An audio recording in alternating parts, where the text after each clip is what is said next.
افغانستان په وروستیو پیړۍ کې درې ځلې د نړیوالو زبرځواکو تر یرغل لاندې راغلی دی. افغانانو په یاده موده کې له انګریزي استعمار، پخواني شوروي اتحاد او په دې وروستیو کې د امریکا په مشرۍ له لویدیځ څخه د خپلواکۍ اخیستلو په موخه نه ستړې کېدونکې مبارزې ترسره کړې دي. از سلطنت و از قدرت‌های غرب و خارجی ها خصوصا از انگلیس و امریکا شکر الحمدلله آزادی خود استقلال خود گرفتیم. ولی ما میتونیم که هم جوانان هم پیر هم خواص و عوام همه ما در وطن به طور نورمال زندگی کرده، از آزادی و حریت اسلامی خود استفاده کرده، هم در عرصه تعلیم، هم در عرصه تجارت، هم در تمام عرصه ها ما زندگی کرده میتونیم. آزادی خو ټول ته جوته ده، معلومه ده چې د الله تعالی ستر نعمت دی. موږ آزادي وي، استقلال وي، حریت وي، یو سړی مستقل وي، هغه په ټولنه کې وي که په کاري ساحه کې وي، هغه کولی شي که څه چارې وي هغه په سمه توګه ترسره کړي.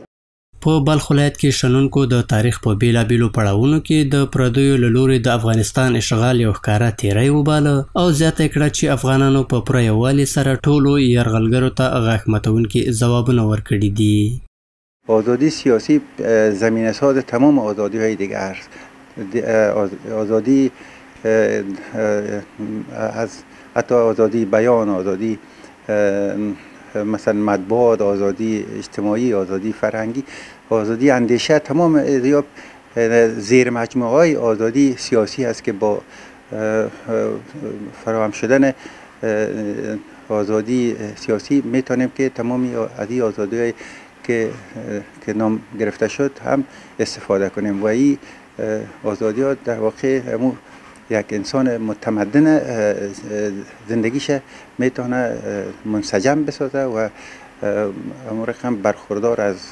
مزایای زندگی یک انسان بسازه. ورته مهال د بلخ مرستیال والي له انګریزانو څخه د خپلواکۍ اخیستلو څرنګوال ته په اشارې دغه دوره د هیواد له مهمو پړاوونو څخه وبلله او ټینګار یې وکړ چې افغانان هیڅکله پر ځان د پردیو لاسبری نه مني. الحمدلله حریت را به دست گرفتن، حریت، آزادی، استقلالیت، این کسته یک اصلش دین اسلام هم را تقاضا میکنه که انسان مسلمان باید حریت داشته باشه، استقلالیت داشته باشه، با آزادی زندگانیش، دینش و مذهبش و مدرسهش، مکاتبش و تجارتش، کاروبارش، زندگیش، خلاصه این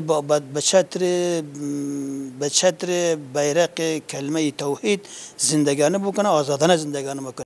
افغانستان په معاصر تاریخ کې درې ځلې د بریټانیې، پخواني شوروي اتحاد او امریکا له لوري تر یرغل لاندې راغلی دی چې د افغان ولس د سرښندنو او غاښ ماتونکو ځوابونو په ترڅ کې له شرموونکې ماتې سره مخ شوي دي.